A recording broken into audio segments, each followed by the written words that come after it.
Well, so much for the right wing being the marketplace of ideas. Apparently, a rather harmless interview that I thought was great between two adults, one in his 50s and one in his 20s, apparently triggered something in the minds of the people on the left and the right because they are both sides are beholden to the same one master. There's one particular country, there's one group that apparently butters the toast on both sides. And for those of us who do not want your butter or your money, we are public enemy number one. You're not allowed to talk to us, and they want to control who you talk to in general. If you even consider having a conversation, they want to kick you out of the cult. And here I was the whole time thinking that the Democrats were in a cult. The left was in a cult. I was wrong. I didn't know that MAGA metamorphosed into Israel first. See, when I say America first, I say America only. But now the movement, the MAGA movement, it wasn't always Israel first. It is now. And they make it abundantly clear. So we're going to go through a list of meltdowns that I've been watching, and we're going to go to the Tucker and Nick Fuentes interview, which was great. I think Nick Fuentes makes some really good points. What I don't like is the manipulation. It's eerily reminiscent of another man who they used to tell me to never listen to. I should never want to go to any of his rallies. I should never read anything that he writes or consider his point of view. I wasn't even supposed to listen to him. Even though I speak English myself, right? I used to let gay people on CNN listen to him for me and translate it back to me, even though everything, we're all speaking English. It wasn't until I actually went to the source and listened to him for myself did my entire world change. I'm seeing the same thing with Fuentes, which is weird. And I think that's why they're so afraid of him. I don't get it.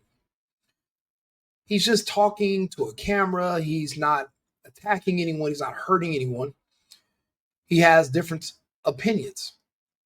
But I guess in the marketplace of opinions, his opinions apparently are superior, and no one else can compete. I'm here for the kids down here because it's easy to talk about anti-Semitism on the left. I want to. What the fuck is anti-Semitism? What does that even mean? You know, when you look up the definition, did you know you're not even allowed to look up the definition of anti-Semitism?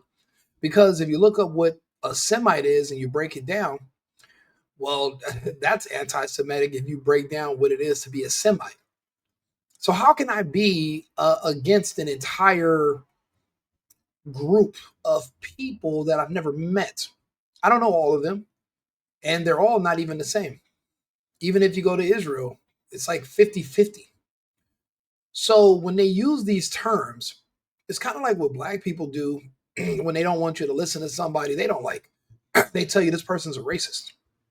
So if you listen to them, you're by default. I mean, it's just all manipulation, and I don't like that. See, as an adult, I will listen to whoever the fuck I want to listen to, and I will discern and create my own opinion based off of what I've judged on my own. I don't need you to sway me. I don't need you to convince me of otherwise. I will decide what to think for myself. Me taking this stance apparently makes me extreme right wing. I literally thought that this is how we all functioned as adults, but apparently not. Apparently, there's a huge mass of us that are just followers, sheeple, and they want someone to be their daddy and tell them what to do. So right now, they're fighting over who's going to be the daddy. They don't want you to listen to Candace because her opinions are better. They don't want you to listen to Nick. They don't want you to listen to Tate. They don't want you to listen to certain people who are also on the right, who were also champions of Trump in the America First movement. But now they're trying, now that we've won the battle for the next few years, the Zionists are trying to usurp us and replace us with their own influence and tell us what to do and what to think. And that's not going to happen. And if you follow me, I will make sure that it doesn't happen to any of us. We will see through the bull. We're not afraid. And besides, I can't miss what I never had. I've never been monetized anyway. So you can't really take away something from me that I wasn't used to. It's not like I was just living a life of luxury because of the internet. I mean, I work, I have my own stuff. I'm not being paid or anything by somebody to say anything, but I wouldn't take the money because I'm not good at reading scripts. I'm talking like it's just me and you in a room having a conversation or sitting at a bar. And that's how I like to do my shows when I talk. I just want to talk regular. I don't like people coming in and telling me, oh, wait a minute, this person's this. Well, how about I decide for myself? Why did you have to tell me what this person was? Why are you telling me they're a white supremacist? Let me see for myself. I'm a big boy. I can handle myself. Why do you feel the need to give me a heads up about anyone? These are words. You're not telling me this person's about to pick my pocket or stab me. So why would I need you to warn me about what to think about this person ahead of time? You know what we call that? Poisoning the well. You know, you poison the jury pool before the trial starts. You spread a bunch of lies and propaganda about someone before they're even convicted. You convict them in the court of public opinion. To see them coming after Tucker Carlson is how I know that there is a glitch in the matrix. Tucker was our champion. He still is. He's a brilliant man. When nobody had the balls to go and fly to Russia to speak to Putin, when tensions were high, Tucker Carlson did, and did an amazing interview. We learned a lot. And we owe Putin a debt of gratitude, in my opinion, because last time that I checked, the lockdowns in America ended, for the most part, when the day the invasion into the Ukraine started. I guess it's because the media here in the United States can't chew gum and walk at the same time. They have to choose one or the other. They can't really keep multiple agendas being pushed all at once. So the day the invasion began, it's the day the lockdown ended. And magically, all the propaganda went away. Even though at that point it was too late, you guys had already complied with the mandates. It was still something that I appreciate Putin for doing. We never, they tell you should know both sides of the story. We never heard his side. We never heard the mustache man's side either. And people want to compare these two people. But how, when you've never actually talked to either one? See, me, I don't like echo chambers.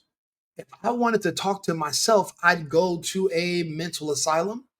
I'd put on a straitjacket and I'd spin around in circles all day screaming at myself in a little padded room. I don't need to listen to myself think.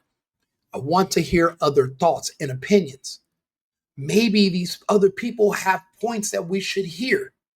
Maybe we should know how things really started and where they came from. Maybe there's more that we have in common than we do that separates us. But how would we know if we cannot have conversations? Now, I'm going to have conversations regardless. I don't give a damn what none of these people say. But look, this is somebody, a Zionist, and look what this bastard has the nerve to say about our champ, Tucker. Talk about the dark force rising on our side. Multiple speakers have talked about the rise of anti-Semitism on the right. But it is not enough to speak in platitudes or generalities about the fight. We must call evil by its name. 5 years ago, if I was talking to my father, who's watching, hi Dad, if I was talking to my father at 8:59 p.m. at night, he would say, Randy, I gotta go. Tucker Carlson's gonna be on. But make no mistake, today, Tucker Carlson is the most dangerous anti-Semite in America. You know, I'll be honest, I don't know who this butterball who's wearing his custom yarmulke made out of the jacket from Michael Jackson Thriller.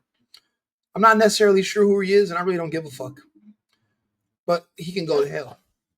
The reason he can go to hell is because, do you know how many times I've heard somebody one of them call somebody the most vicious, what did he say? The most dangerous anti-Semite in the world. Do you know how many times I've heard that?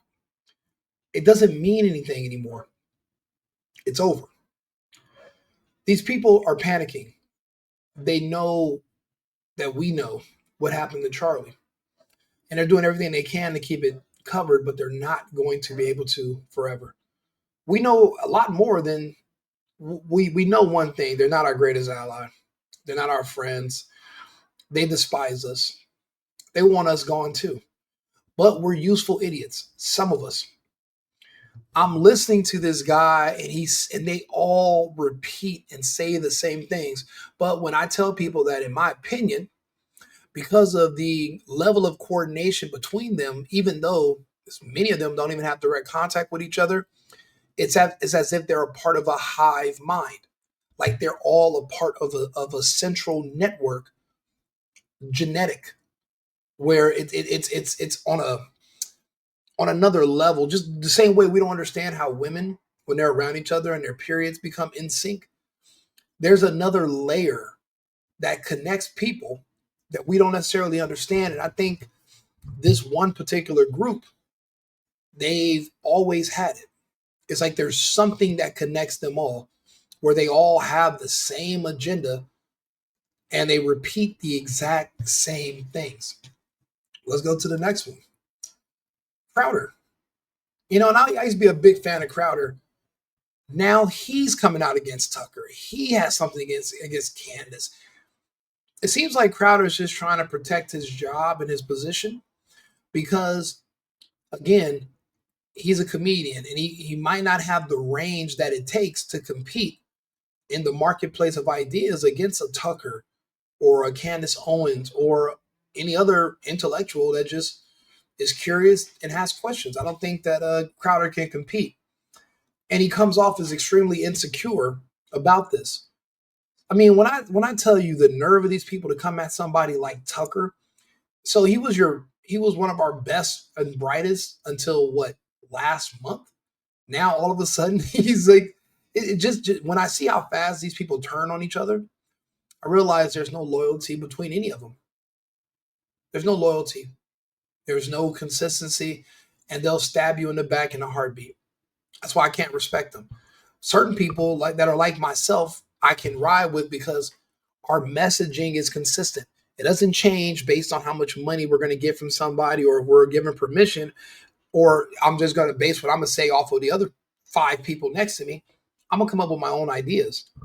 It's like being an adult in politics. It's kind of like being back in high school.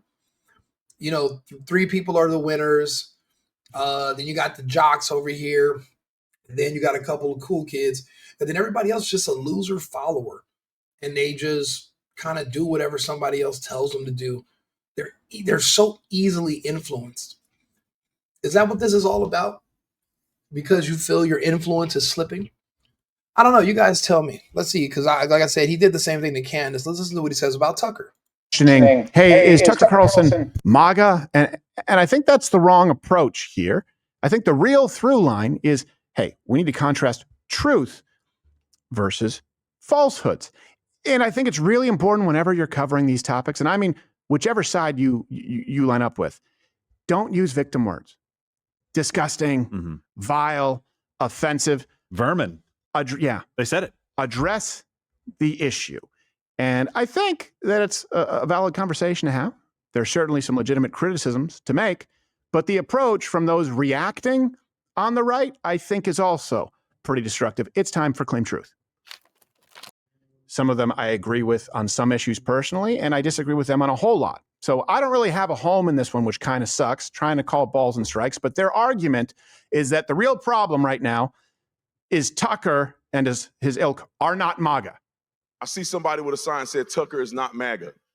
I guess I got to put his name out there. There's no place on earth where Brandon Officer Tatum could even he couldn't wash Tucker Carlson's balls in a cereal bowl. There's no, for him to, I mean, Brandon, bro, you're out of your league. Now, your commentary on body cam videos to bring things into perspective, to remove the victim mentality from these where our law enforcement are demonized. Okay, you're great at that. You're drifting off into space. You're now defending a country you have no connection to. You're at a Republican Jewish coalition event. You are not Jewish. You are not Israeli. You have no dog in this fight. Why are you speaking on someone like Tucker Carlson? You are completely out of your league, my friend. It's not MAGA. Tucker Carlson is the most dangerous anti-Semite in America. Make no mistake. Tucker is not MAGA. Then MAGA is not MAGA. And whatever you guys are is definitely not MAGA. You're not MAGA just because you say you're MAGA. You're Israel first. So you can't be Israel first, but also make America great again. You can't be Israel first and America first. The two cannot coexist in the same space. You're going to have to pick a side. They're trying to take our side. They can't. And I've noticed they have a history of infiltrating certain movements and taking them over. We're not having it this time. They don't have the strength. Also, they're desperate to publicly come out against Tucker like this, all because of an interview that starts off like this. For doing this. Yeah, thank you for having me. I wanted to meet you. I've heard about you. I've heard about you. No. Nick Fuentes, thank you for doing this. Yeah, thank you for having me. I wanted to meet you. I've heard about you. I've heard about you. No. Well, thank you. I want to understand what you believe, and I want to give you a chance in a minute to just lay it out. No. Question is this. Mr. Tucker Carlson, extremely famous man, a champion for the United States and the America First movement, has even came out and admitted that he was wrong about endorsing these wars against the fake wars against terror and the invasion of Iraq. Made amends. Highly intelligent man, very knowledgeable in intellect, successful. But he takes his time to have a conversation for over 2 hours with a little young dude named Nick Fuentes. Why do you care? Why do any of these people care what Nick has to say? Apparently, in the marketplace of ideas, Nick's stock is going up and theirs is going down. Tucker didn't really... They wanted him to push. How do you push back on somebody who's 26? If Nick wants to think a certain way or believe certain things, that's his business as an adult. That's his prerogative as an American. Who are you to tell Nick what to think or how to think? Who are you to tell Tucker who he can and cannot talk to?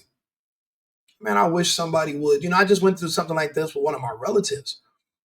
He had the nerve to try to tell me who I can and cannot talk to, or we're not talking no more. Well, guess who's not talking no more?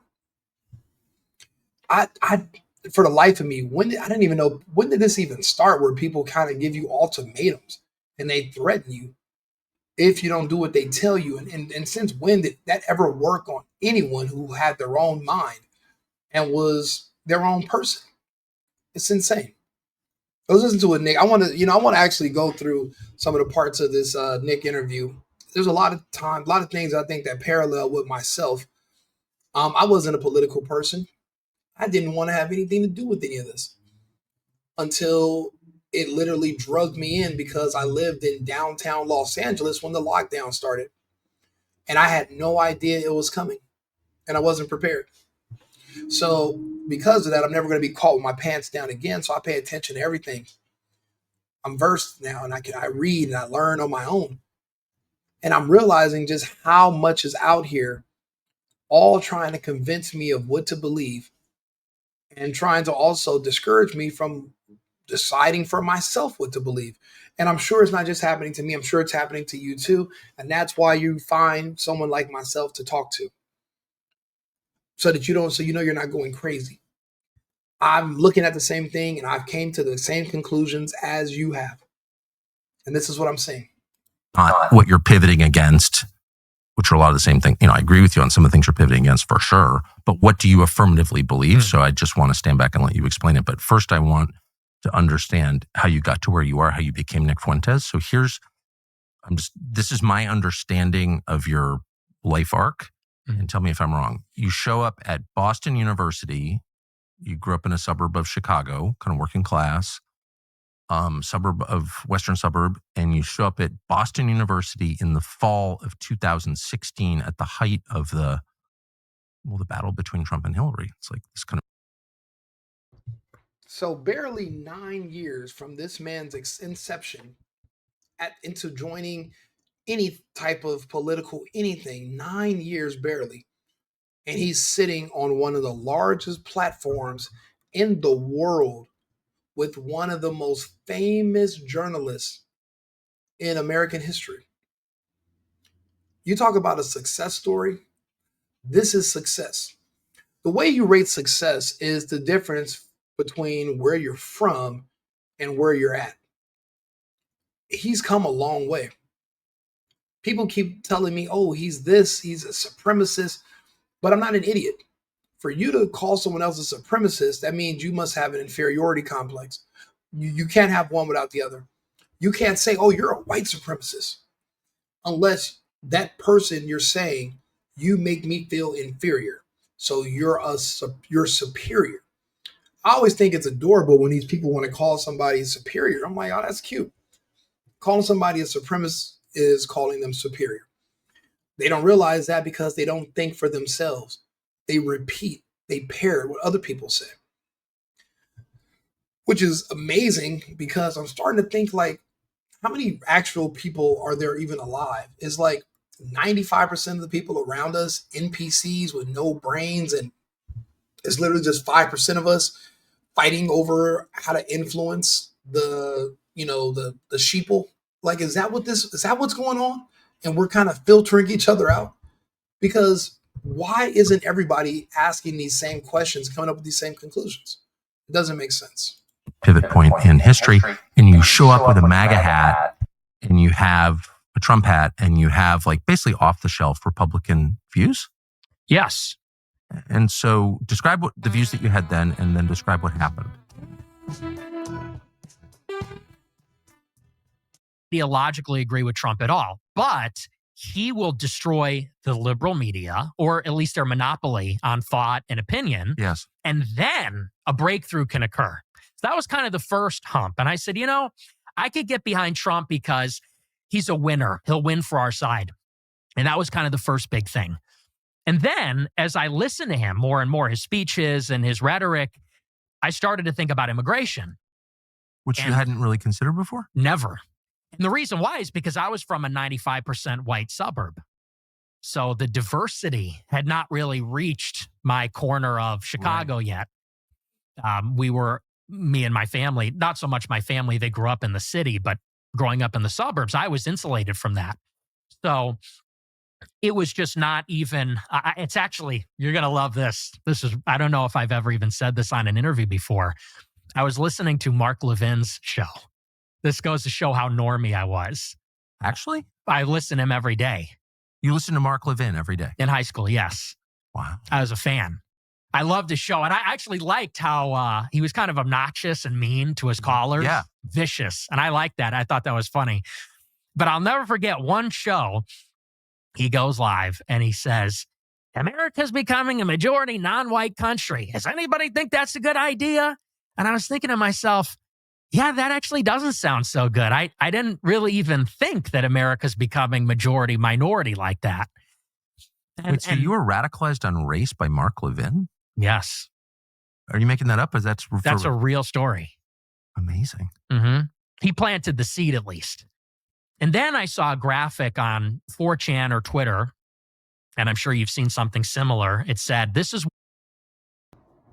You know, it's funny. People will hear this part of the interview, and they won't know how to take it, and they'll just try to take it as some kind of harmful, anti whoever the fuck, and it's bullshit. Nick makes a good point. Have you ever lived in a country that was where whites weren't the majority? Do you know what it's like? Have you ever experienced it? Have you ever lived in Africa? Have you ever lived in Southeast Asia? Have you ever lived in the Congo? Have you ever lived in Mexico? No? So then you don't know what it's like to live in a country that's not the majority white, or where it's not controlled by white. You don't have no idea. You only speak one language, which is English, right? What is English? It's a language, it's a white language from the country of England. But you want to pretend you want this multicultural Democrat utopia that you've never experienced. You don't know how it's going to turn out, but you think you want it. And somebody like Nick Fuentes saying that, hey, Mark Levin said, have you ever been to a country that wasn't primarily controlled by white? Do you know what it's like? Will that fit for you culturally? And he said, well, no, that doesn't sound too good, actually. The truth is, it doesn't. Think about it. Have you ever, the reason you live in the United States and you would rather die. Think about it. You ever notice how many people go to prison instead of going on the run? People would rather go to prison for life than to experience never being able to come back to the United States. They'd rather live in prison in the United States than to be free abroad in another country. Why? If everything is equal and other cultures are so much better than what we have, and you actually can go be great, why are you here? Nick also makes a good point there as well. What the map looks like, the electoral map. If only men vote, if only women vote, if only whites vote, if only non-whites vote. And it became very obvious what the electoral problem is. It's demographics. These immigrants are coming here. They're going to turn Texas blue like they turned California blue. Yeah, I saw it happen. Yeah, and he's absolutely correct as well. I'm from California, and people try to convince me that we're organically a Democrat supermajority. Yet all the people on the ground that I know personally, the only ones that support the supermajority Democrat BS are blacks and gays. They are not the majority of Californians. The difference between the blacks and the gays versus the red conservative Republicans in the state is the illegal vote. That's it. And those people they're gonna tell you got to vote for this. Even if you're not legally supposed to vote, you have to put your votes in for this, or you're going to lose all your benefits and you're not going to be able to stay in the country. So they're buying your votes with all the promises of benefits, and they make good on those benefits, which is why all of our rents are so high. And we've had 30 years where the average Americans in California cannot find a job, because all the immigrants have taken the jobs. They're working for half the price and no benefits, and you don't stand a chance. Nick is right about that too. And it's crazy. This is what they're considering is white supremacist talking points. This is what they're saying is so evil and anti-Semitic, because he's actually being honest. He's just talking like a regular person, easy to understand. I don't see what's so controversial about any of this. It's reality. It's true.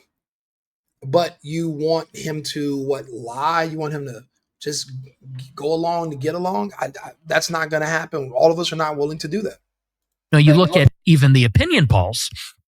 These people don't believe in free speech. They don't believe in the Constitution, the Second Amendment. As a libertarian, the things that are, and as American, things that are important to you, they don't believe, they don't understand these things. And so I said, that's another political obstacle. You've got the media, you've got immigration. So I'm thinking like, well, we're going to vote for Ted Cruz. He's going to be the constitutionalist. We'll vote for Rand Paul. He'll be the libertarian. But what stands in the way of political power for us? It's the media and it's immigration. So I said, well, we got to get Trump to beat the media, build the wall, deport the illegals. And once we set the country straight, then we can actually have our constitutional republic back. That was kind of the idea. And that's the mindset that I had going into college. Amazing. So then what happened? So I go to college and I'm just, at that point, a huge Trump supporter. And you got to understand, for me, for my generation, so I was 18. I turned 18 in August 2016. And to us, That's Trump... amazing. Yeah. Well, because we're like the first generation that was influenced by Trump coming of age in that moment. No, I say it's amazing because when you're living in something, you don't appreciate its full significance. But to be 18 in August of 2016, so this really is, as you're forming your views and really yourself. Yes. In the middle of this. We'll admit that we are not the most disciplined snacker. September, and I was wearing my MAGA hat everywhere, in the dining hall, walking down the street, and it's a city campus. So you're walking down Commonwealth Avenue and, you know, you're in the city of Boston, which is super liberal. And at that time, it's different than it was now. People were getting fired for wearing MAGA hats. People were getting punched in the face. It was like being a Trump supporter it was out there actually back then. It was controversial. It was controversial everywhere, not even, just in liberal Boston. But so I was wearing my hat everywhere and I was just getting accosted constantly. In the dining hall, people would come up and yell in my face. Some black girl in a hijab ran up to me and said, "You know what you're supporting? You're racist." This, and I'm trying to get my pizza, I'm trying to get my oatmeal or whatever at the dining hall. This was happening constantly. And so I was going then on Twitter, and I had a small Twitter account with my real name and face, and I had, maybe 200 followers, and I'm posting about my experiences. And I caught... It's crazy. I barely have 300 and something followers on Twitter. My old page got deleted. I didn't really start it up again. And now I'm getting all this traction and people talking to me about my views. And I just want to have civil conversation. I'm not, you don't have to agree with me. You don't have to believe what I believe. But the difference between me and you is that I can actually explain what I believe and why. All you can do is yell and scream, like he's describing the girl with the hijab. I'm wearing a MAGA hat right now, right? And I live in Houston. And I also live in Arizona. But I wear a MAGA hat when I go to clubs and bars and stuff. Everyone sees it. No one really says anything. I've had one gay dude. He wanted to have some intense conversation.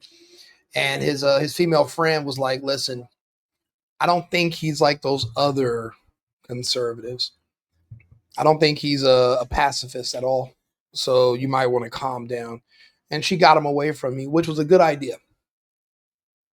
Because I was actually waiting, praying for the time when this would come up. So when you're in these liberal places and you're surrounded by people who look at things different than you, it's just crazy at how much these people who consider themselves to be so tolerant and understanding, except when it comes to you, when it comes to your views. So they're only tolerant and understanding about what they want to be tolerant and understanding about. They're not across the board. They're fake. They're fraudulent. So I'm glad that he's actually pointing a lot of this stuff out. Got the attention of a lot of people on campus for wearing the hat, for posting on Twitter, and they found my Twitter. You've only been there like a month? Less weeks, maybe 3 weeks. This is starting to kick up. And I catch the attention of my peers, and they start going at me on Twitter and giving me death threats. We're going to kill you. How dare you? If I see you, I'm going to beat your ass, that kind of thing.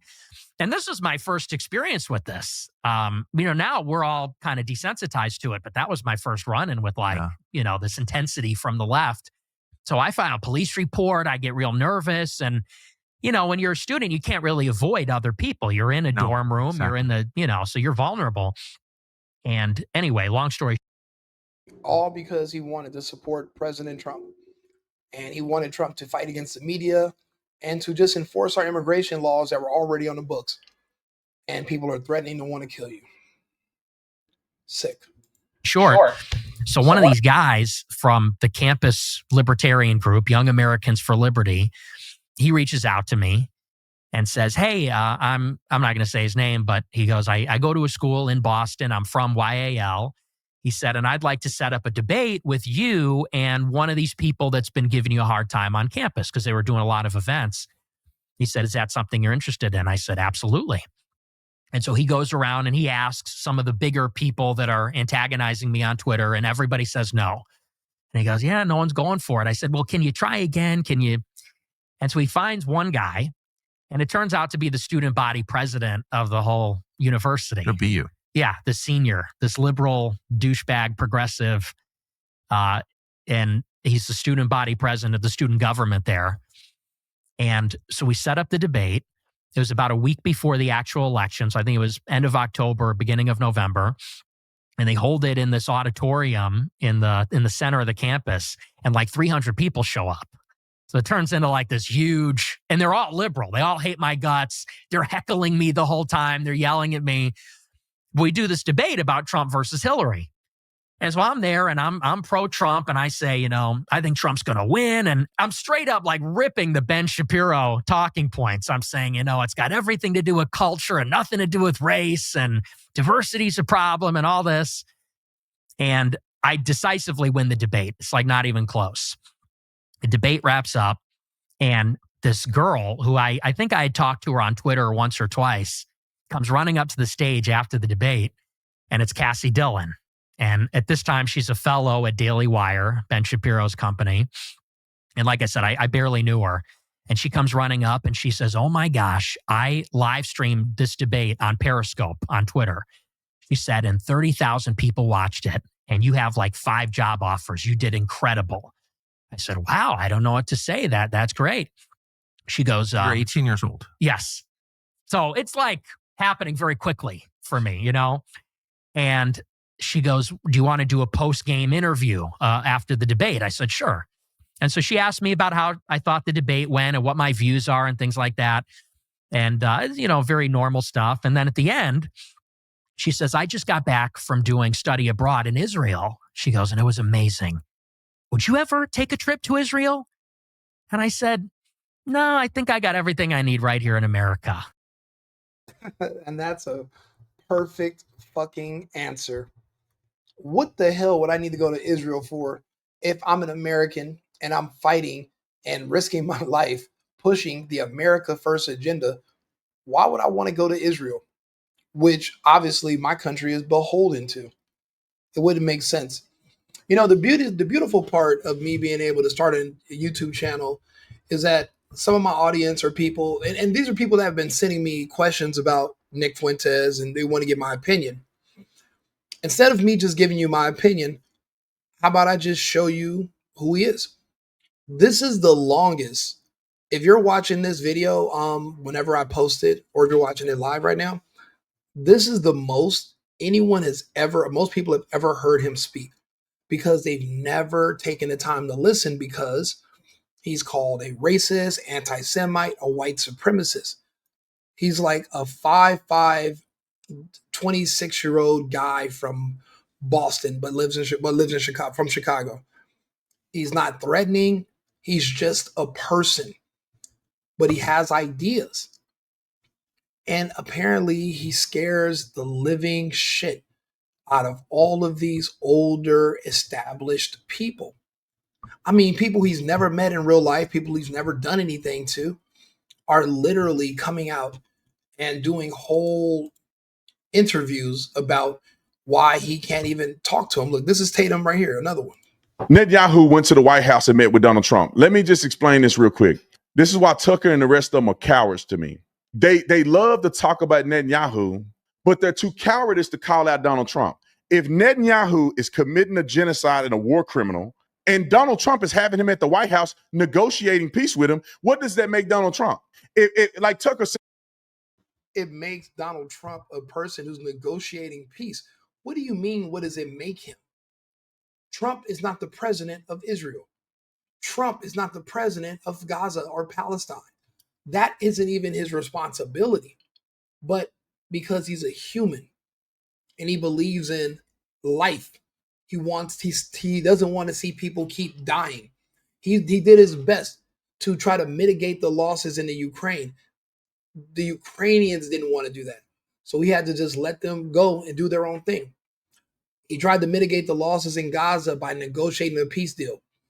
To call Tucker a coward because he didn't say something bad about Trump, it's like, it's so weird how they want to tell you what to think and what to say and how to believe. Like, since when did these people think they had this much power and influence? Why, stay in your lane. Your lane was explaining and blue washing body cam footage. And don't get me wrong, I do body cam footage episodes. I agree with the police like 99% of the time, because a lot of these people are monsters. They're animals. And they've been conditioned to believe that they can just say and do whatever they want to law enforcement. And the police are going to be so afraid to do anything because they don't want to get sued or lose their job. So that's why they just talk crazy to them. So yeah, Brandon, if that's your thing, do that. Why are you getting on here pretending to be make America great? America's not your priority anymore. Israel's your priority. And he's going to say, they're not giving me money. Then that means you're working for Israel pro bono. So not only are you a grifter, you're also an idiot. You might as well get a check if you're going to be, blowing Netanyahu like this. If you're a wannabe Zionist, or he calls himself a Zionist, but I'm like, since when and why? When did that transition happen? You used to be a police officer on the streets. But you never was a police officer in Israel. When did Israel become your priority or your concern? More so to the point where you'll be willing to insult your fellow Americans to please who? This is all in response to the Nick Fuentes interview, that these people never even listen to the whole thing. That's the crazy part. He going around telling the world that he run President Trump. But Trump don't know. You mad, but Trump ain't mad. You can call him out, but Trump won't call him out. So what you're saying is that Trump is a wussy with a P. That's what you're saying. You're saying that Trump will let a man run around in the Middle East and say he run Donald Trump, and Donald Trump will kiss his butt and let him come into the Oval Office and kiki like nothing going on. No, Tatum, you're saying that. You're putting words in Tucker and people like mine's mouth. That's how you feel about Trump. You can only speak for yourself, brother. You can't speak for nobody else. We don't need you to say, well, basically what you're saying. No. That's basically what you're saying. Trump is a president. To be a president it's basically to be a politician. It's a balancing act. You have alliances, you have enemies, and you're just trying to juggle everything you can to keep as many people happy and get the things you want to get done. You have an agenda. There's going to be certain partnerships and people you're going to have to work with, even people you don't like. But then that's it. You're not going to be able to make everybody happy all the time. And I don't even think Tatum's even making a good argument for what his point is. He's all over the place when it comes to this, because he knows he's outside of his wheelbarrow, but there are forces that are pushing him to say this, and it's not his audience. See, I used to be his audience. I started listening to Tatum when I first moved to Arizona during the lockdown, and he was a cop just going live talking about Trump, and I wanted to hear more. I spent 3 years hating my president, and I couldn't explain why, just because other people told me to. So I was trying to catch up. I was trying to learn as much as I can about Trump, and listen, and not be an idiot demo because it was ridiculous. And I was listening to Tatum. His argument has changed. His energy, it's different. I don't know what it is, or just he's not there anymore. Is that what you're saying, Tucker? But Tucker is a wussy with a P because he won't call Trump out. We send funding to Israel. Tatum, why don't you just call Trump out? That's one thing I can't stand that people do, is you're trying to get other people to do something that you won't do. You call them out. If you think Trump is this and that for going around, then you call him out. Don't depend on Tatum. I mean, don't depend on Tucker or somebody else to do it. Handle your own candle. Do it yourself. We allowed Israel to go into the airspace in Qatar and create the bombing that y'all complaining about. We did that. We, in partnership with Israel, bombed Iran. But you could say all these negative things about Netanyahu and Israel, but Trump is involved in it too. But you wouldn't dare call his name out because you don't really want that smoke with Donald Trump. You are a coward, Tucker Carlson. I said it with my own mouth. Brandon Tatum, you also got a big following. Probably, it's not up there with Tucker, but it's there. Why aren't you calling him out? You know, sometimes people are just saying things to you that they wish they could just say to themselves. Maybe he doesn't own a mirror, but he should go look in one. Everything you're saying Tucker should do, you have a responsibility to do also. And here we go. Look, another one. Carlson for what he's doing. But I wanted to ask you, what do you think the motive is behind Tucker? Why is he doing all this? What's his angle? Well, if I knew for a fact, I'd be an oracle or something. So I don't really know. I only have a hypothesis. And watching the way he's changed his tune from one side to the next makes me think that there is some stimuli, which means that it's either could be for money or just be an ideological change. Yeah. People grow. It's called growth. You know, as an adult, you should be willing to grow if you learn something new. Your behavior should change if you're enlightened and you learn about something that you didn't know. At one point in time, if you're spent your whole life thinking that one country is the good guy and they're the victim, and then you find out it's actually the opposite, you're going to change. And then you're going to feel guilty because you spent so much time not even looking into this topic sooner.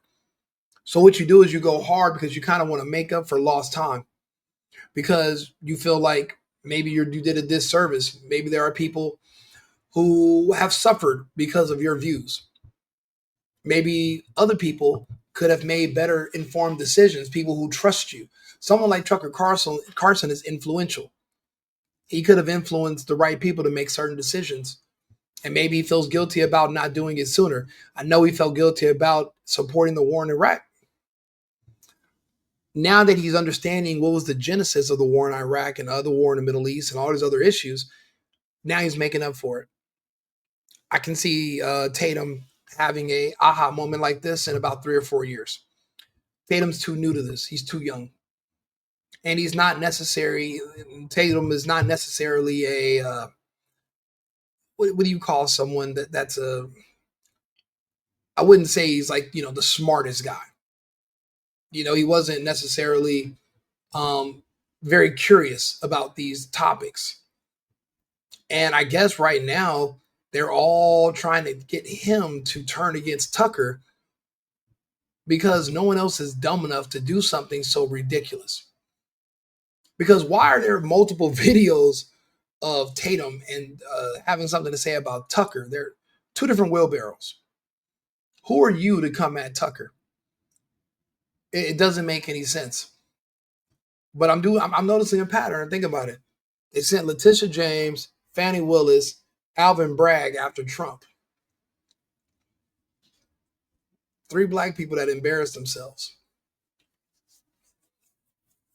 Is Tatum the only one willing to embarrass himself going after Tucker? And Tucker, he doesn't even have to respond to somebody like Tatum because Tatum's not even in his league. And also he's wrong. So what is there even to say? Let's go back to Nick Fuentes. I don't even want to waste too much time on Tatum anymore. This is more interesting. And she goes, oh, okay. And she wraps up the interview. And that was a little bit of foreshadowing. And this begins a relationship, not a romantic relationship, but we become friends and we start talking. And she's plugged in, like I said, a Daily Wire. She's talking to people at Right Side Broadcasting Network, the college Republicans. I start to develop this friendship with her. And over time, she lands me this show on Right Side Broadcasting Network. And in this time, I'm really starting to lean into America first. I'm becoming more pro-Trump as time goes on. And what really stood out to me was Trump's inaugural address in January 17th. So this was just a couple months later. And in Trump's inaugural, he says famously, a new vision will govern our land. It's going to be only America first, America first. And I said, that's me. Like, that's what I believe. Yeah. I'm an American nationalist. Me too. Fully at this point. Not even a conservative. Same. I'm an American nationalist. I mean, I have conservative views because I don't believe in mutilating children, and I'm not going to ever sign on for decriminalization of statutory laws so that certain men from a certain community don't have to register as sex offenders when they're caught with children anymore. So because I'm against those things, that means I'm conservative.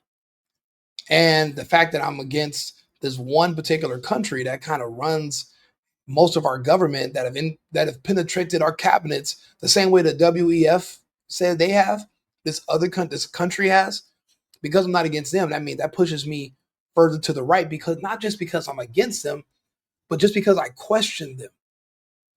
And these are questions that nobody has an answer to. Imagine being an adult telling me something, and when I ask you about it, you can't tell me how you got to there. You should be embarrassed. Someone like myself, you're going to have to talk to. You're going to have to be able to explain yourself. Same thing goes for Nick. Same thing goes for Tucker. We're called intellects. You will have to speak to us. That means that we're going to listen to what you say. We're going to digest it. We're going to process it. Then we're going to respond. We're not going to base our responses off of emotion. You're not going to be able to trigger us based on some kind of superficial thing like gender or race or appearance. You know, that's the number one thing somebody comes to me and says. Oh, well, because of how you look, you should think this. And then I slap them. And then I tell them, now, what do you think? Very rarely are they going to try to fight me back, but these people have to get out of that. They have to snap out of it. No, you're not going to tell me that I should think or believe certain things because of how I look. How fucking dumb is that? How pathetic. Do you know how low that fruit must hang for me to think that that makes sense? Well, based on how I look, I should think this. So basically, if you look different than me, you should think else. You should think something else. Where's the consistency in that? That doesn't even make sense if equality is a thing. People don't believe in equality. They believe in power, and they want it. And there was one thing that happened just before that that really struck me as strange. And I've told this story before. I'm not going to spend too much time on it, but suffice to say, Barack Obama in the lame duck period, so the Democrats lost the election. He's on his way out. There's a resolution in the Security Council condemning the settlements in the West Bank in Israel. And typically, the U.S. delegation will veto those resolutions condemning Israel. Well, Obama's on his way out. He's got nothing to lose. So the U.S. delegation abstains from the resolution, and it passes. And Fox News and all the pro-Israel conservatives are calling him an anti-Semite. They're saying he hates Jews. He's an anti-Semite. He hates Israel. And I saw that, and it struck me as strange because it seemed hypocritical. It seemed like how when conservatives would critique anything about race, we got called racist, or anything about feminism, we got called sexist. All Obama did was uphold U.S. policy on the West Bank that we've had since '67, which is we don't support the settlements. That's a brilliant point. When you say something that they don't like, they call you a misogynist. When you say something against feminism, or if you say something that might be critical of a particular group, or you're saying, hey, these people need to work on this, you're racist.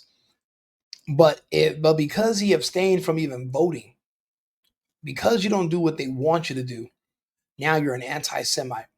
So it doesn't matter what your track record is prior to that. You could be 100% with their agenda.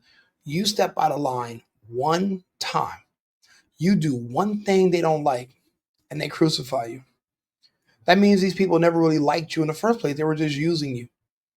Because again, where's the loyalty? Where's the consistency? Where's the understanding? Where are they even asking to understand? I never see it. See, that's why I like somebody like Nick Fuentes. He's literally talking to you about it. And he has these conversations on X. The man is literally banned on all platforms.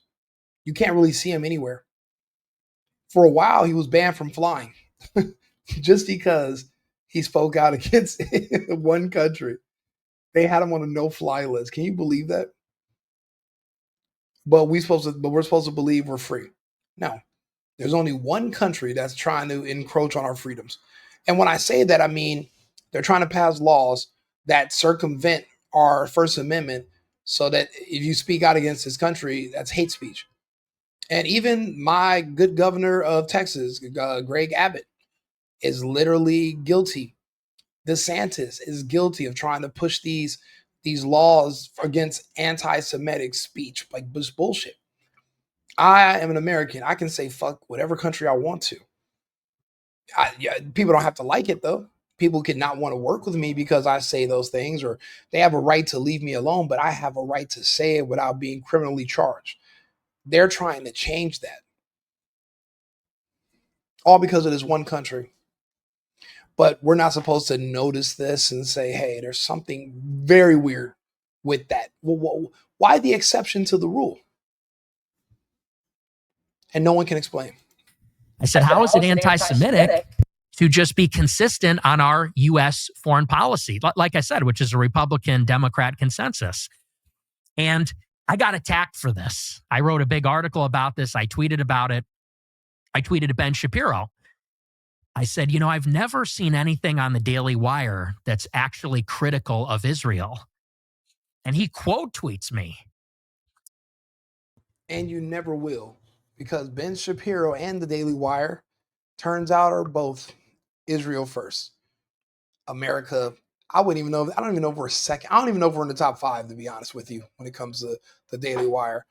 And after Candace left, I really enjoy listening to Matt Walsh's content. And I had so much, I was so looking forward to the Daily Wire, working with Tim Cass and producing movies and short films and shows and just, creating a new conservative, media where there's not going to be all the gay stuff in there and all the weird trans stuff for kids in there and all the woke race bullshit. I was looking for nice, clean, wholesome movies and entertainment to watch. But when it turns out that this whole network is built around Israel first, and Lord knows what if their success is because they're being subsidized by this one country, the way TPUSA was. I mean, apparently this country has billions of dollars to just throw around, hundreds of millions to throw around to media companies. How much of that is going to the Daily Wire to prevent them from being critical? Remember, they were only giving Charlie Kirk all that money every year so that he wouldn't be critical of Israel. And then once they started being critical, what did he say his Jewish donors said? We're out. We're done. We don't want no more parts of this. You're going to speak out? And he's like, well, I didn't know that was a requirement. I thought you guys just liked what I was doing. And it turns out they're paying you. They're not paying you to say something. It's what they're paying you to not say. That's the scary part. And at this time, I have 1,000 followers on Twitter. How old are you? I'm 18. I'm a freshman. Still a freshman in college, yeah. Mm-hmm.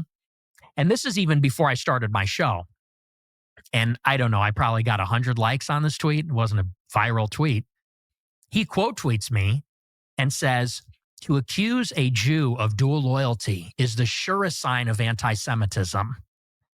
And this is how it sort of begins. And I see this tweet. And by the way, that was on Christmas Eve in 2016. He immediately called you an anti-Semite. Mm-hmm. So I'm driving to Christmas Eve Mass with my family, and I see on Twitter the notification comes up, Ben Shapiro quote tweets me, calling me an anti-Semite. And I was like, what is this? Like, why is this guy attacking me? You know, because I don't have a platform at this time. I'm not an influential guy or anything. And so then I put out another tweet similar. I said something like, if you're China first, you should live in China. If you're Mexico first, you should live in Mexico. If you're Israel first, maybe you should go live in Israel. And again, he quote tweets me and says, you're an anti-Semite. That same night? This was, I think, a couple weeks later. Happened a little bit further down the line. And so Were you That's insane. Someone with as much notoriety and fame and status as Ben Shapiro noticing somebody like little old Nick Fuentes. It's kind of like how these celebrities, they can get a million compliments from their fan, but one fan says, hey, your kid is cross-eyed. And they respond to that one fan because that's the one person that wasn't just kissing their ass. So they don't see the compliments. They only see when you go against them. But it's still like, why wouldn't you just ignore him? Why platform him? Why address him? How much compliance do you need for you to operate? Does his opinion really hold that much water? He was a nobody back then. They created this monster. And I don't even think he's a monster. I mean, I haven't heard anything monstrous from him yet. Have you? Let me know in the comments. surprised that he knew you were? yeah, I was. I was surprised at why he cared. Yeah. Because I'm thinking, how does he even know who I am or what I'm about? And it turned out that Cassie Dillon, she had texted him earlier and she wanted him to take me under his wing. She texted him after that debate and said, you know, you really like this guy. He's amazing. He did this great debate. She goes, but he's a little too pro-Trump. He's a little too Trumpy. And he goes, I'll take a look. And so I guess the two of them were kind of like grooming me in a sense. They wanted me to go maybe and be a Daily Wire or maybe looking me as a potential conservative activist or influencer. And so they started paying attention to me. And the more critical of Israel I was, I started to get this really intense pushback from the both of them and from a lot of the people at Daily Wire. Why do you think, so you're an 18-year-old college freshman, you're clearly talented and you're engaged, you're really interested, and you ask not crazy questions like, what is this? Mm-hmm. And rather than explain it, they just call you a racist, call you an anti-Semite. Like, that's the first response. That seems like the least effective. Well, it turned out to be not very effective in your case, but that seems like the least effective thing you could do. Why do you think they did that? Well, I think that you have to look at it not in retrospect because hindsight is 20/20. And so looking back, you could say they made a terrible mistake because look at sort of what they provoked or what they catalyzed.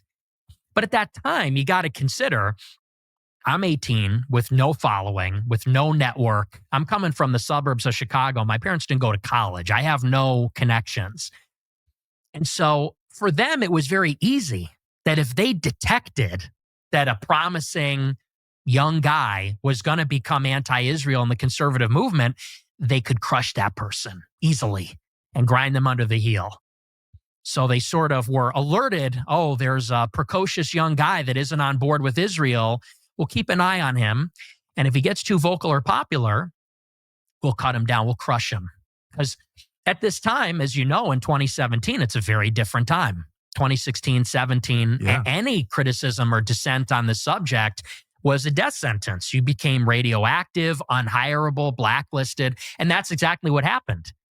And basically from then on, it was just this escalating series of blacklisting, censorship, hit pieces, rumors to try to ostracize me from the movement. And While you're a college student? yes, as a freshman, yeah.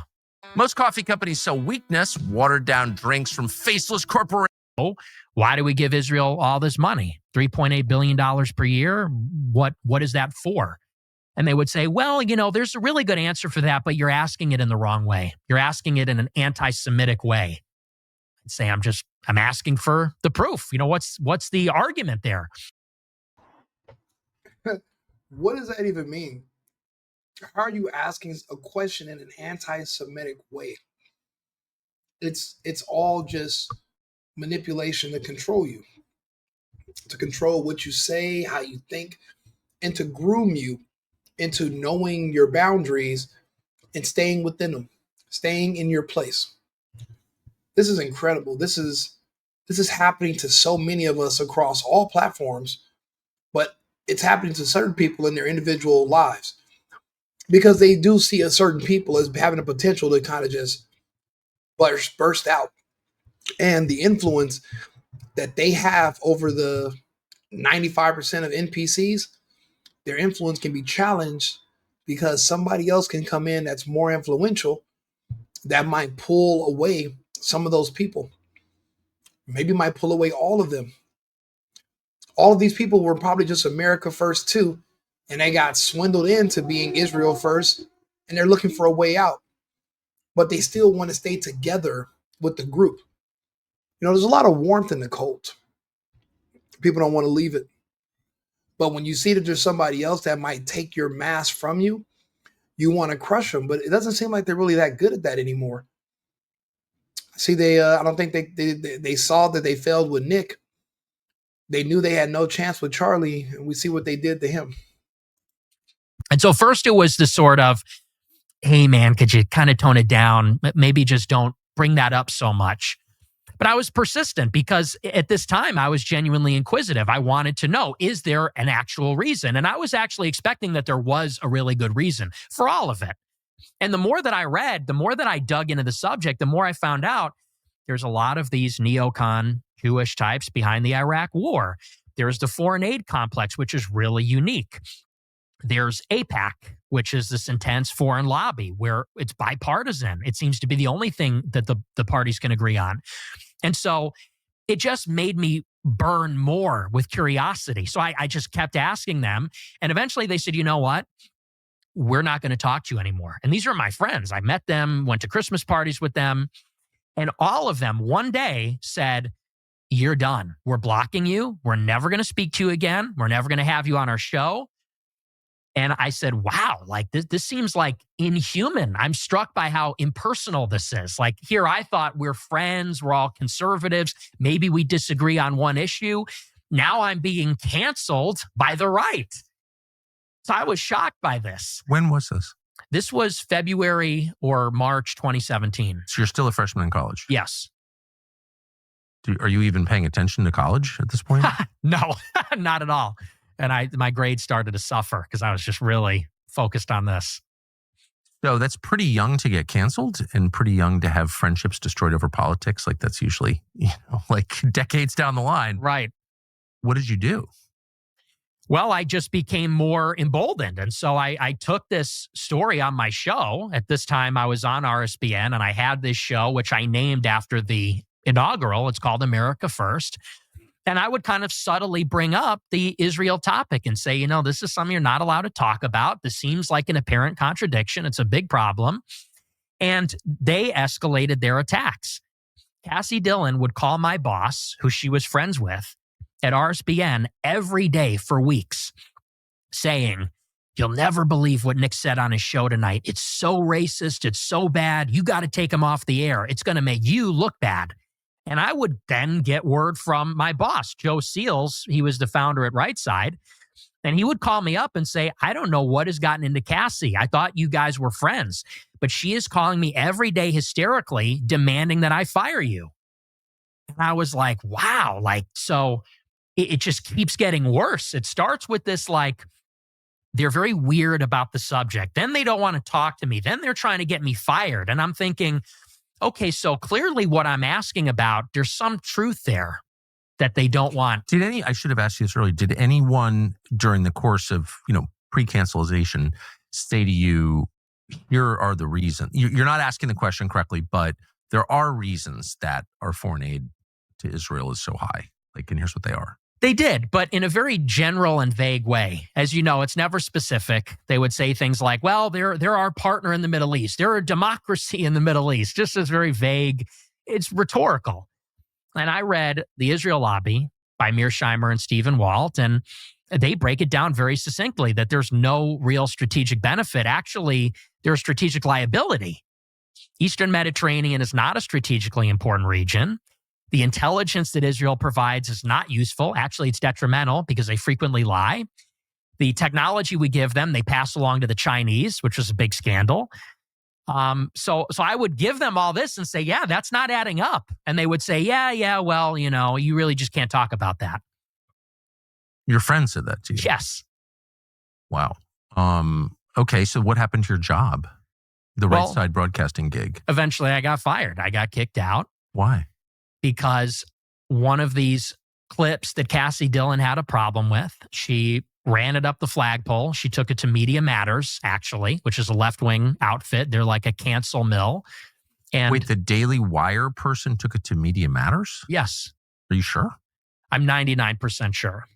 Huh. What was the clip? It was a clip, ironically, where I was talking about the travel ban, the so-called Muslim ban, and I was defending it. And I said that the First Amendment does not protect foreign nationals. It doesn't protect Salafists, Wahhabis. Right. He's like, I said, they're saying that there's a constitutional right for radical Muslims to come here. And I said that, how are they protected by the First Amendment? They're foreign nationals. And the authorial intent of the First Amendment was actually not even to protect that to begin with. It's kind of anti-Christendom radical ideology. So it's something, ironically, that probably Shapiro and Cassie would agree with. But they recognize the currency that a clip like that would have with the left. Because the left could say, you're Islamophobic, you're racist. So she brought that to the left, saying, look at this guy. It's not that he's anti-Israel, but he's anti-Muslim. Yes. Well, that's very interesting. Yes. And so that clip appears on Media Matters, which at the time, I was the subject of a lot of attacks from them at the time. And people kind of listened to them. Yeah. Including on the right, they listened to them. Yes. So what happened? So I had to write an apology. My boss called me up and said, you need to apologize for what you said. For being anti-Muslim. Yes. And so I didn't write, I'm sorry, but I had to write something like, well, I should have chosen my words more carefully and this, that, and the other. And ultimately, then they fired me anyway. A couple weeks later. Yeah. And what was the pretext for that? Well, they wanted to get in the White House press office. They wanted a press pass. And they said, it's the stuff you're saying on the show isn't like a good look for Right Side. They're not going to let us into the White House if you're with us. But the pressure in this scenario came exclusively from the Daily Wire. Yes. Yes, because, and here's how I know why. My show got maybe 100 live viewers every night. Not a powerhouse show. No. So the Media Matters was not on to me. They were put onto me by people in the right that wanted me canceled. Yeah, well, that's interesting. So then what do? You're failing in school. Your show just got canceled. What's your plan now? So I dropped out. College. Mm-hmm. Yeah. And I hated college, and it was very expensive. Even I had a substantial scholarship, but it was still expensive, and I didn't like it. So my plan was that I was going to go to a different college. I might work for a year, make some money. And eventually I got the show back about a month later. They came back, and by popular demand from my 100 viewers who were very dedicated, Right Side offered me the show back. And so I took the show again over the summer. And then I applied for a job at the Leadership Institute. And that was kind of the next big saga. But you didn't get that job. No, I did not get the job. Why? Well, I was told, because I knew people that worked there, that were field representatives there. It was a field representative job. And so I went out for a job training at the end of July 2017. So after that second semester, and I applied for this field rep job. It was this 2-week training. And I go there, and on the first day of the whole thing, they go around the room of all the prospective applicants. It's like a big tryout, basically, for 2 weeks. And they wanted to get everybody to break the ice and know each other. So we did introductions. They said, say your name, how old you are, and why you're a conservative. And at this time, people are not where, let's say, we are right now. They're not America first. They're not anything like, they're not talking about great replacement. That's not on the radar for them. So you go around the room and you hear stuff about small government, free markets, personal responsibility, that sort of thing. And they get to me and I said, well, I'm a conservative because we're losing our civilization because of mass immigration. America doesn't resemble America anymore. France is no longer France. I said, and if we don't conserve the demographics, forget about the rest. That's what we need to conserve. And I said that. And I was told later on that at that moment, I was immediately disqualified by the people that were running the job training. I remember when my first time I moved to Europe 2013. So my first time in France was summer 2013. I remember leaving Brussels on a train, and when you're pulling into Paris, I'm thinking it's going to be beautiful, clean, like on the TV shows, right? All you see is just miles and miles of graffiti everywhere. And then when you get off the train, it's weird. You can be in Europe on a train and your next stop is Paris, but you're really pulling into Atlanta. When I tell you everyone was black,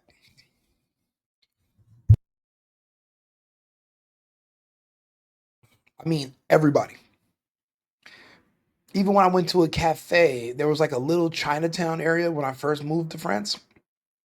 I would go there all the time for like lunch or whatever. And it was like a little Chinatown. It's because, France, they colonized Africa. So those people have French dual citizenship a lot of times, so they can fly to France dually. And, the French have tons of colonies. I mean, from Martinique all the way through, Senegal and all these other countries. But what it means to be French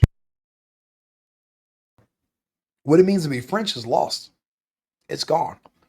And, I remember I would be at home watching TV and I'm looking at the TV and there's all these white French people. And I'm looking at TV and I'm like, and I look out the window in Paris and there's no white French people. Literally right by the Louvre Museum, there's if you go around the corner, there's a barber shop for black people with like the different black hairstyles on the window, like you're in the hood. Like it's not what you think it's going to be. I say this to say these places it is great replacement. The native population is being just being wiped over.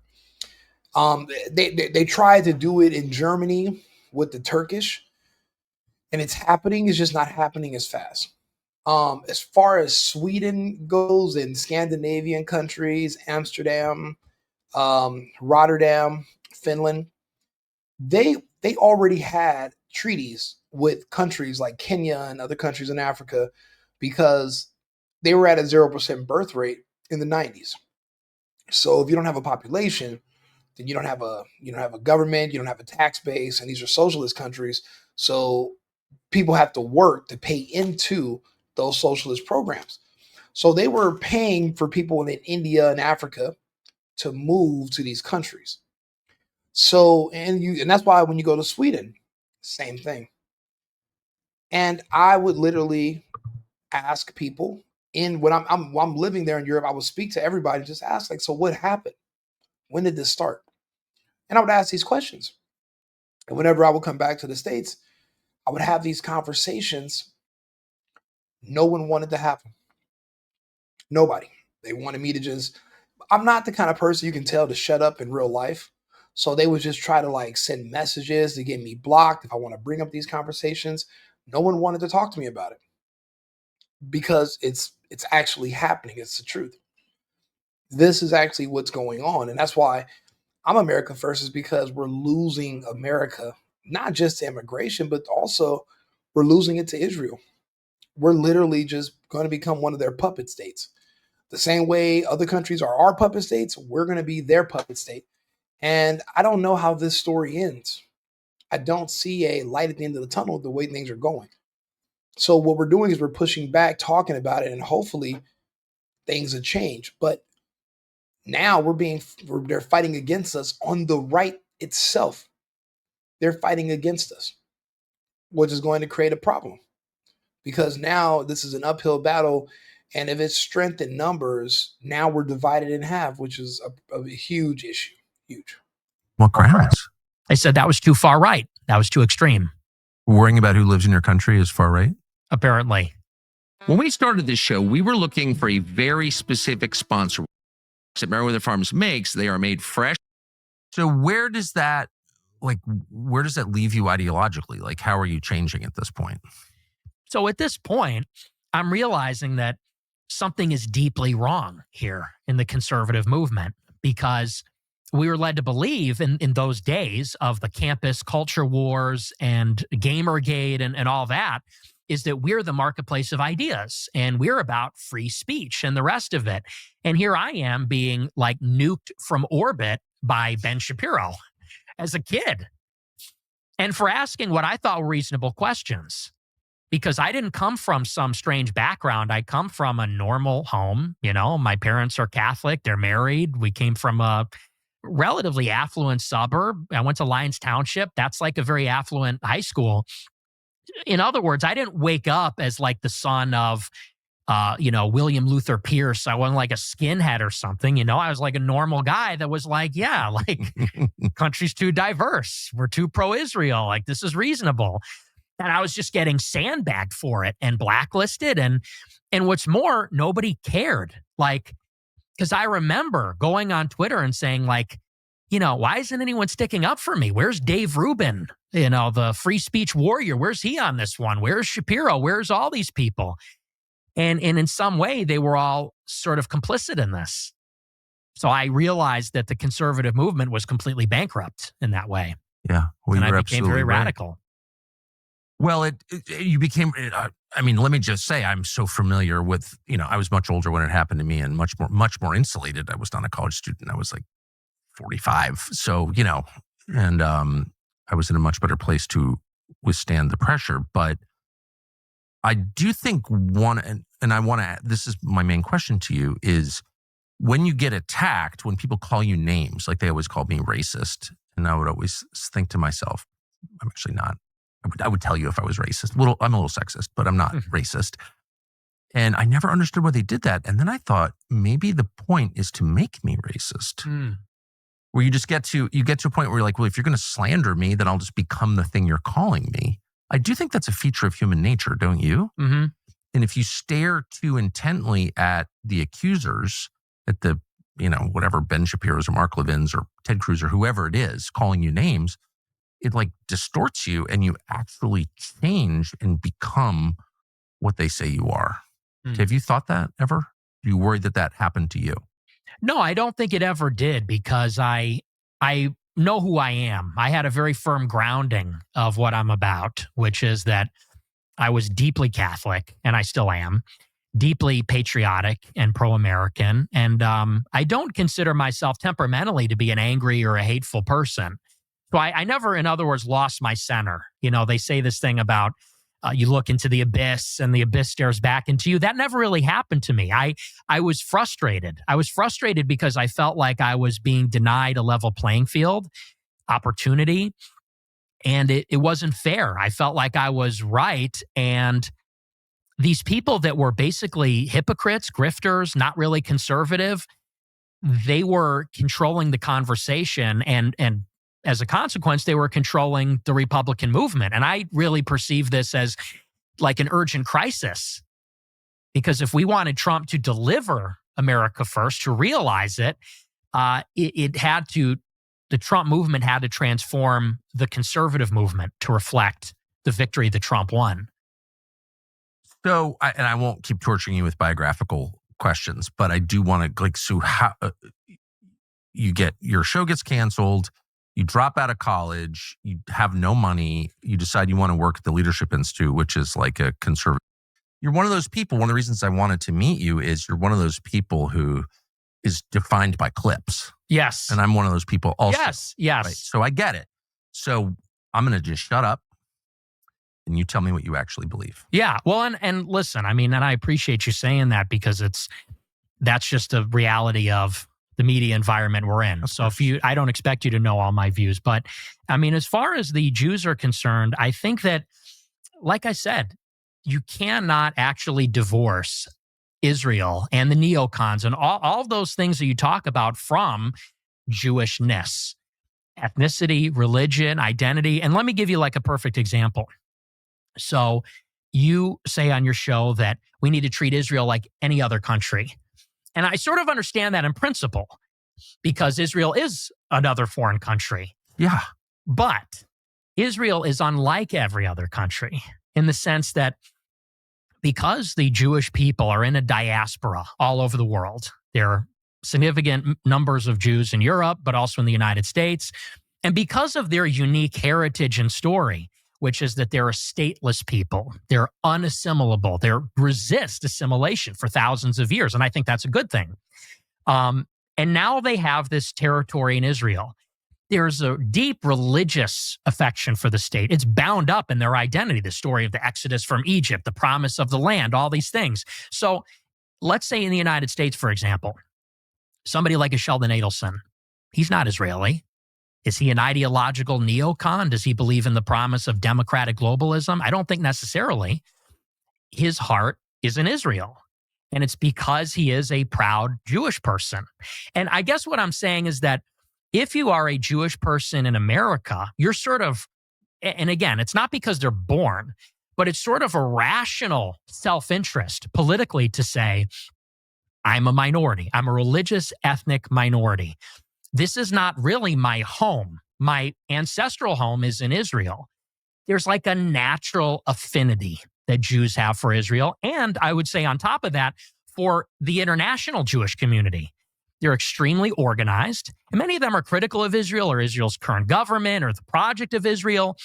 But I guess what they have in common, unlike, let's say, like Singapore, for example, is that they have this international community across borders, extremely organized, that is putting the interests of themselves before the interests of their home country. And there's no other country that has a similar arrangement like that. No other country has a strong identity like that, this religious blood and soil conviction, this history of being in the diaspora, stateless, wandering, persecuted, and in particular, the historic animosity between the Jewish people and the Europeans.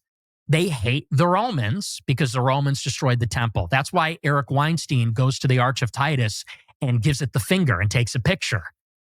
We don't think like that as Americans and white people. We don't think about the Roman Empire in 2,000 years ago. They do. And so I guess that's really, and I don't think that's me saying the Jews.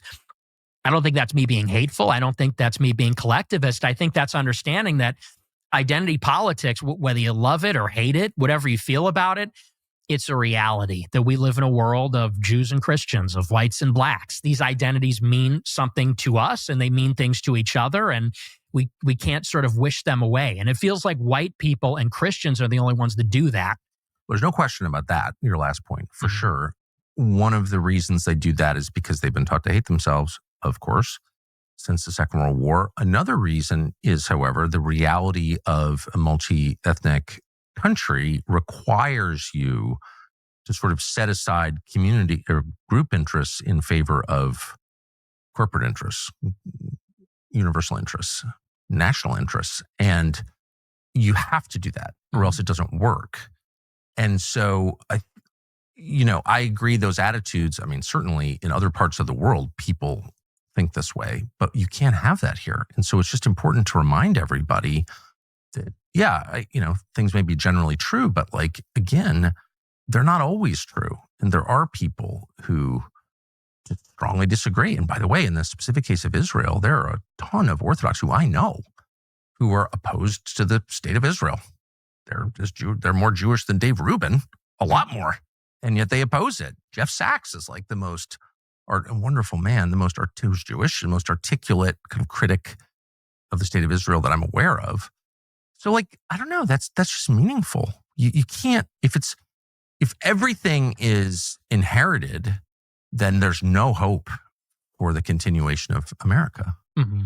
Do you see that? Yeah, I don't think it's genetically inherited. And what you're saying about putting aside the tribal interest for the corporate interest, Yes. that's absolutely the case. And that's the only way the country's going to stay together. Exactly. And That's my concern. And I absolutely agree with you. I would say, though, that the main challenge to that, a big challenge to that, is organized Jewry in America. I don't think Bill Ackman is capable of that. I don't think Sheldon Adelson is capable of that. I don't think Yoram Hazony is capable of that, for that matter. And many other, on the right and the left. And I see Jewishness as the common denominator. And you're right. It's not all Jewish people feel the same way. No one would say that, but that does seem to be the common denominator. And I just feel like it needs to be called out explicitly. And I like what you said. If the other day, if you're serving in another country's military or have dual citizenship, you really can't be a part of this project. Well, that's an easy one, but I am much more comfortable as a Christian and an American keeping it on that level because, it's easy to just set universal rules that apply to everyone, not just the Jews or the Christians or the anybody, just like Americans can only serve in the U.S. military or they lose their passport. I mean, I don't know. That's not hard. And I don't know. Why not just say that? Say what? That. Why not make every statement about how Americans ought to behave applicable to all Americans? Like it's the defense of universal values that will hold the country together and the emphasis on parochial group values that will break it apart inevitably. Because this is a particular issue and it's acute. Like I said, I think they are unique in that way. I think that's a unique issue, especially in the Republican Party, especially in the conservative scene. So how would you like this all to be resolved? What I would like is for the U.S. government to not be influenced by these kinds of foreign allegiances, not with money that comes from, American citizens like Sheldon Adelson, not from foreign lobbyists. So, I mean, in terms of tangible things, I don't think we disagree on any of it. Like registering AIPAC and FARA, banning dual citizenship. Like I'm basically in agreement. I think 80% of the public agrees with those things. So that's kind of what gets me a little bit annoyed. It's like, these are like America First, the concept. It's the most popular, self-evidently true idea you could have. Like, don't let foreign powers, especially tiny ones far away, control your country. Like, of course not. Everyone agrees with that on both sides. Yeah.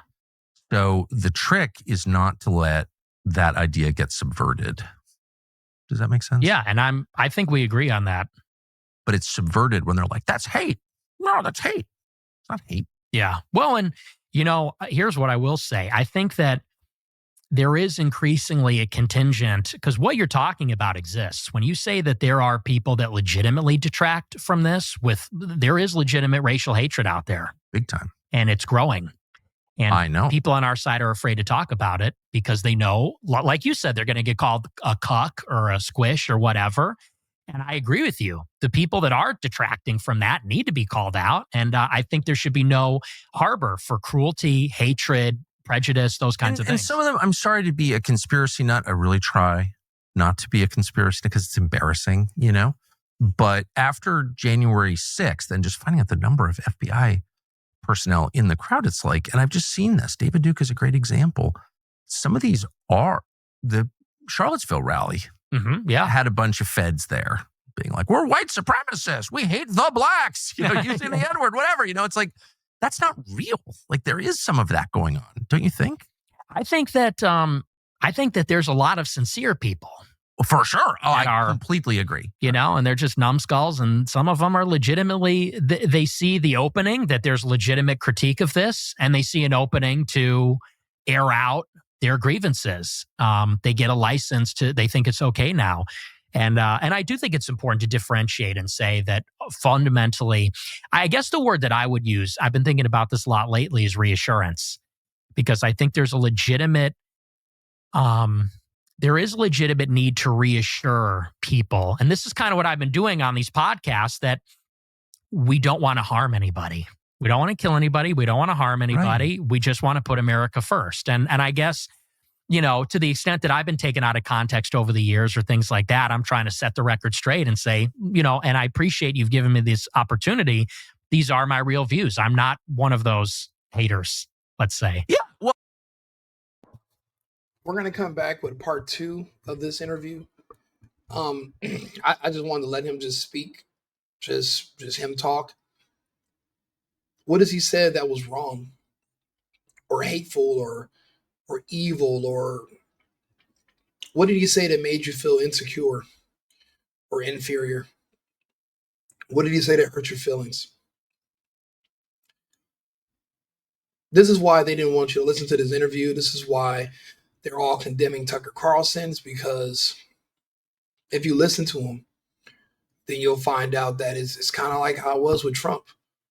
Just a bunch of people lying to you to keep you from looking to someone else and strain your influence away from them. I guess in their opinion, there's only so many people, and anybody new coming along could literally take away from their base. And they're competing to stay relevant.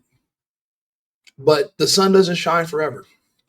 You got to diversify yourself. But you can't also be willing to change your views just to keep people watching. Be yourself. Be authentic. Man, I appreciate Tucker for having him on. I mean, he had on Putin too. I mean, this is amazing. So I'll be back shortly with another live. I'm going to do some other stories for today, but I just wanted to just point out that we listened to this man talk for over an hour now. Nothing evil or hateful that I can think of.